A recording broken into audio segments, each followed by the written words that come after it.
여러분 안녕하세요. 롱자입니다. 빙하. 여러분 오늘은 약간 무거운 마음을 가지고 영상을 준비하는데요. 주제는 이재명 정권에서 부동산 시장은 어떻게 될까입니다. 제가 왜 만드냐면은 영상들을 좀 찾아봤어요. 이거에 대해서. 근데 만드신 분들 내용이 잘못되거나 틀렸다는 게 아니라 미래의 일이니까. 다만 제가 딱 보니까 과거의 패턴이 또 반복되고 있습니다. 대중들이 원하는 게 똑같아요. 예, 과거의 저에게 지금 이걸 알아야 되는데, 지금 이걸 알려줘야 되는데, 이런 내용들이 있어요. 과거의 저였다면. 그래서 인기는 좀 없겠지만, 실제로 훨씬 더 도움이 되거든요. 그걸 제가 경험으로 알아요. 지금도 믿고요. 그거 영상으로 만들고 싶어서 이렇게 섰고요. 그리고 제가 지금 직원분들이랑 정규강의 23기 요거 오픈해서 이제 준비할 수 있도록 노력을 하고 있는데, 아직 시작을 못했어요. 근데 오늘 내용을 제가 왜냐면 그 기간에 또 홍보를 하잖아요. 그 기간에 하면은 또 약간 공포팔이가 될 것 같아가지고 정규 강의 오픈 전에 좀 영상을 올리고자 하는 거거든요. 그리고 요번에 라이브를 했을 때 반응이 감사한 건지 저도 좀 당황스럽긴 했는데 굉장히 좋았어요. 다들 불안하신 건지 걱정이 되시는 건지 또는 기대하시는 건지. 그래서 저는 멤버십으로 매주 토요일 9시 반에 라이브를 진행을 해요. 한결같이 해왔고 오랜 시간 덕분에 오래되신 분들, 고수분들, 좋으신 분들 많아요. 새로 오신 분들은 그것 때문에 좀 놀라긴 하세요. 그래서 멤버십 통해서 매주 토요일 저랑 그런 거 나눌 수 있다는 거 알려드리고, 지금부터는 이건 살짝 공포팔이가 되겠네요. 얼마나 더 잘 사냐가 아니에요. 이제부터는. 예, 이제 알 사람은 알아야 되는데 거지 안 되는 법, 진짜 당하지 않는 법, 이런 거를 공부하게 될 거예요. 생존 모드죠. 전 그 정도로 약간 위기감을 느끼거든요. 그래서 오늘 영상에서 한번 다뤄볼게요. 이재명 정권 지금 들어선 지 얼마 안 됐는데 삼권 분립이 벌써 위태롭습니다. 아니, 위태로운 게 아니고요. 제가 봤을 땐 더 이상 좀 어려울 것 같아요. 근데 오늘 영상의 메인 주제가 이건 아니고요. 과거로 돌아가 볼게요. 보수 정권을 보면은 꼭 미국과의 관계를 굉장히 중요시합니다. 제가 여러분 예전에 별명 중에 하나가 뭐였냐면은 미국주의자였어요. 왜 그러냐면은 저는 뭐 학군지가 좋은 데서 자란 것도 아니고, 그리고 뭐 성장 배경이 뭐 당연히 화려하지도 못하고 대부분 그렇잖아요. 저 땐 다 그렇게 살았거든요. 근데 저는 영어 공부를 하고 싶었어요. 근데 그때는 영어 교재 같은 게 잘 돼 있질 않았어요. 그래서 컨텐츠 찾는 게 되게 어려웠고 미국 드라마 스크립트 하나 구하는 것도 보통 일이 아니었어요. 저는 악자까지 찾아서 외우고 공부하고 또 듣고 다니고, 그리고 무엇보다 이게 문제가 됐는데 혼자 대화를 했어요. 혼자. 왜냐면 저 유학 갈 형편이 안 됐거든요. 근데 혼자 대화하는 걸 이제 옆에서 보면은, 특히 이제 공부하는 동네면 모르겠는데 그렇지 않으면은 저도 인정해요. 얼마나 재수없겠어요. 미친 사람 같고 꼴값을 떤다고 하죠. 그래서 미국주의자라는 별명이 생겼었어요. 나중에 결과가 어떻게 됐을까요? 예, 저는 그 과실을 마음껏 누렸습니다. 그러니까 들으시면은 여러분들 굉장히 언짢을 수 있는 거 인정을 하고 기분 나쁘시면 사과드릴 마음도 있습니다. 저는 그 친구들이 몸으로 아르바이트 할 때 과외했습니다. 훨씬 더 편하게 훨씬 많이 벌었어요. 왜냐면 영어라는 게 굉장히 가치가 있더군요. 그러면 한국은 공교육에 영어를 왜 넣었을까요? 맞습니다. 그거를 해야지 한국이 더 잘 살 수 있게 달러를 벌어올 수 있기 때문이에요. 다른 건 별로 없어요. 잘 생각을 해보세요. 그리고 달러 굉장히 중요하죠. IMF 겪어보셨죠? 자, 미국이 안 중요합니까? 미국이 너무너무 중요하죠. 게다가 한국에는 미군들이 들어와 있습니다. 그리고 한국의 전쟁이 터지면 군사 지휘권이 한국 대통령에게만 있는 게 아닙니다. 그래서 미국은 정말 정말 중요한 나라입니다. 무서운 나라이기도 하고요. 게다가 지금은 대통령이 트럼프입니다. 보통 상황이 아니에요. 그리고 한국 전체가 발전하기 위해서는 국내에서 잘하면 되는 게 아니고요. 해외에서 달러를 벌어와야 됩니다. 이거는 기본 상식이에요. 일본도 그랬고 우리도 그랬고, 수출을 하는 국가는 정말 그게 다예요. 수출, 수입. 내수 경기도 중요하지만. 그래서 보수 정권은 미국을 챙겨서 한국 전체가 성장하는 걸 굉장히 중요시합니다. 근데 진보 정권 중에 일부는 내수 경기를 굉장히 중요시합니다. 왜 그럴까요? 예, 중요시한다기보다는 장악을 하는 겁니다. 장악을. 전체적인 성장이 아니라 속에 돌고 있던 돈으로 뭔가 이 균형을 다시 맞춘다고나 할까요? 그렇게 할 거예요, 지금. 이미 시작이 됐고, 예상했었고. 그래서 이재명 정권은 들어서기 전부터 부동산 정책에 대해서는 큰 이슈가 없었어요. 뭐 어떻게 하겠다는 내용은 없었는데, 이미 부동산 시장은 침체가 돼 있었죠. 문재인 정권 때부터 21년도 8월 달부터 대출 총량 규제를 통해서 돈을 틀어 막았었고 내수 경기도 같이 맛이 갔었고 세금도 잘 안 거쳤습니다. 그 상황에서 이제 해외에서 다양한 사건이 터지면서 금리 발작, 채권 발작, 레고랜드요. 그래서 이런 것들이 겹치면서 굉장히 힘든 시간을 겪어서 한국의 부동산 시장은 이미 힘을 잃었고 동력을 잃었고 공급이 부족한 상황이었어요. 여기까지는 이미 정해진 거예요. 그래서 제가 영상에서 여러 번 말씀을 드렸지만 전세 시장을 기준으로 공급이 부족한 거죠. 수급이 뒤틀리는 시점은 올 수밖에 없어요. 그 전까지는 시장에 돈이 없고 힘이 없기 때문에 정부가 좀 풀어주면은 가고 정부가 눌러내리면 다시 묶이고 줄고 거래가 안 되고 이 반복이에요. 3년 동안 그래 왔습니다.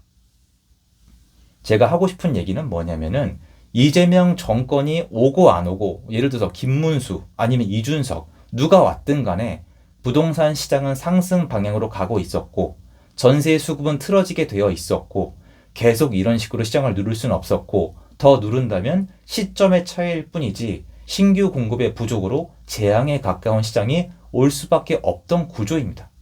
즉 제가 하고 싶은 얘기는 이재명 정권에 초점을 맞추는 게 아니라 그 전에 1차적으로 부동산 투자와 공부를 제대로 하고 싶으시다면은 부동산 시장 자체에서 제일 중요한 수급이 어떻게 돌아가는지를 미리 인지하고 있어야만 합니다. 근데 그거 없는 상태에서 이건 별도 테마예요.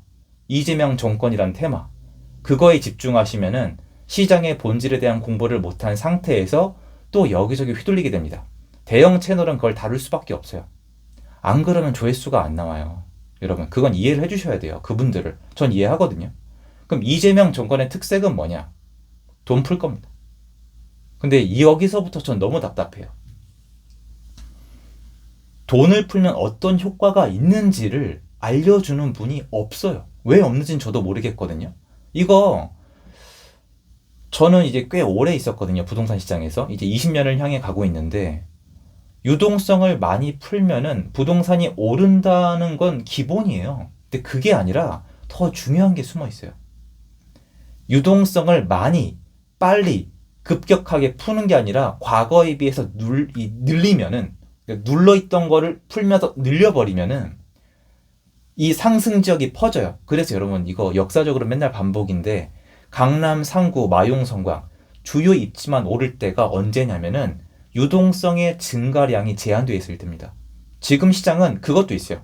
지금은 정부의 정책, 똘똘한 한 채, 그리고 너무나 눌려있는 내수 시장, 부자들만 살판난 세상 이것도 있지만 유동성의 애매한 증가량 때문에 그래요.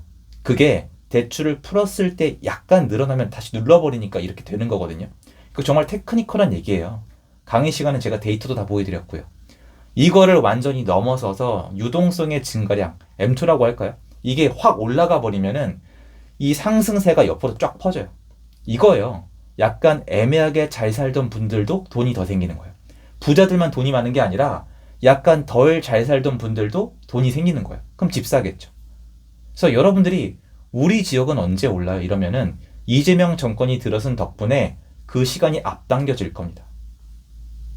대신 거기만 오르는 게 아니죠. 그리고 이게 어디까지 퍼지냐, 어떤 속도로 퍼지냐, 그리고 무엇보다 이재명 정권에서 현재 포인트는 뭐냐면 다주택자들이 어떻게 되냐예요. 무주택자랑 1주택자는 큰 차이가 없습니다. 근데 이거를 다 놔두고 전세 시장의 수급이 앞으로 이렇게 틀어질 거를 다 놔두고 이재명 정권이 들어섰는데 이제는 규제 안 하고 세금으로 안 누르고 공급을 한다고 했으니까 뭐 이렇게 된다. 이제 와서 또 전문가라고 불리는 분들이 뭐 10명 중에 8명, 9명이 하반기 상승을 얘기하시던데 그분들 올해 죄송해 죽겠네요. 올해 전망한 거 봐보세요. 다 전부 다 상저하고였잖아요. 이미 상조에서 틀렸잖아요. 근데 이제 와서 또 의견을 맞추시면 뭐예요? 여러분 보세요. 작년 하반기에 시장이 안 좋았죠. 악재들이 겹쳤죠. 그러니까 상저하고 얘기했죠. 지금 시장이 좀 좋죠. 그러니까 어떻게 합니까? 이제 올라간다고 하잖아요. 그냥 현재 상황에서 애매하게 조금 더 늘어나면서 약간 시장이 약간씩 변할 수 있다는 의견. 맨날 똑같아요. 그래야 인터뷰가 계속 돌아와요. 이게 돌고 돌고 돌잖아요. 저는 그렇지가 않은 거죠, 사실은. 그래서 저는 사실 상저하고가 아니라 상고하고 또는 상고하고고라고 변함없이 말씀을 드렸고, 포레온 입주할 때 시장 버티고 올라갈 거라고 말씀을 드렸고, 전세 시장은 이미 말씀을 드렸고, 다만 이제 이 퍼지는 정도, 유동성을 너무 묶으니까 이 정도에 대해서 굉장히 어려워하고 있는 건데, 이게 자극점을 맞이하겠죠. 그리고 공급을 공공이 하느냐 민간이 하느냐, 이게 중요한 거예요. 그러면 여러분이 걱정하는 지역까지 안 올라갈 거면 이게 뭐하러 돈 푸는 걸 무서워하고 벼락거지를 무서워합니까? 올라갈 거만 올라갈 건데. 그게 아니에요. 화폐 가치 자체가 내려간다는 건 뭐냐면 웬만한 자산의 가치는 다 올라간다는 거예요. 집이 있는 사람과 없는 사람, 아파트가 있는 사람과 아파트가 없는 사람, 집을 살 수 있는 사람과 집을 지금 이것도 월세도 있잖아요. 지금 이제 월세 슬슬 문제 될걸요. 왜냐면 월세가 본격적으로 문제가 될 때는 집값이 올라갈 때이기도 하거든요. 박탈감을 느끼니까.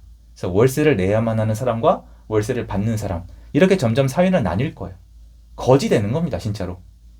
그래서 한국 자체가 성장하는 세계적인 대한민국이 아니라 한국 내에서 분배를 다시 하는 시간을 가지겠죠. 누군가에게 유리한 방향으로 가겠죠. 이때 정신 안 차리면은 나한테 올 게 딴 데로 가는 거예요. 거지 되는 겁니다. 그리고 그 대가는 나중에 언젠가 와요. 갑자기 나라가 잘 안 돌아갑니다. 그럼 나라가 가난해지기 시작하고 이미 그 앞전에 일어난 부의 재분배 때문에 나는 어떻게 발악이 안 됩니다. 왜냐면 수출 수입이 활성화됐을 때 기회가 많아지거든요. 그럼 앞으로 기회는 점점 줄어드는데 한국 내에 그나마 있던 부가 또 바뀌었는데 난 거기서 수혜를 못 입으면은 이게 끔찍하죠. 그러니까 후진국 되는 거죠. 그러니까 지금보단 후진국 되는 거죠. 그리고 지금 저는 국민들이 반응을 안 하니까 정말 할 말이 없는데, 지금 대선 끝나고 일어나고 있는 일들, 한국의 시스템을 장악하고 있는 한 단계 한 단계가 저는 소름이 끼칩니다. 여러분. 근데 이거 뭐 사람들 지금 관심 없더라고요. 아무도. 내란 얘기 아직도 하시더라고요. 내란 얘기를. 지금 내란 얘기를 계속 하시고, 윤석열 전 대통령 아니면 그 영부인 처벌하라는 얘기 나오고 있는데, 지금 대법관 이쪽 얘기, 삼권 얘기는 나오지 않고 있는 것 같고, 또 허니문 기간이어서 언론들도 정말 미화시켜서 되게 막 설레는 타이틀을 달고 기사만 내보내고 있어서 난 이런 얘기 해야 되겠다. 안 들어주겠지만 라는 생각으로 준비를 합니다. 행복한 주말 되시고요. 저는 제가 할 수 있는 일을 최선을 다해서 하도록 하겠습니다. 정말 슬픈, 이제 정말 이 단어가 현실이 됐어요. 각자 도생, 적자 생존입니다. 감사합니다.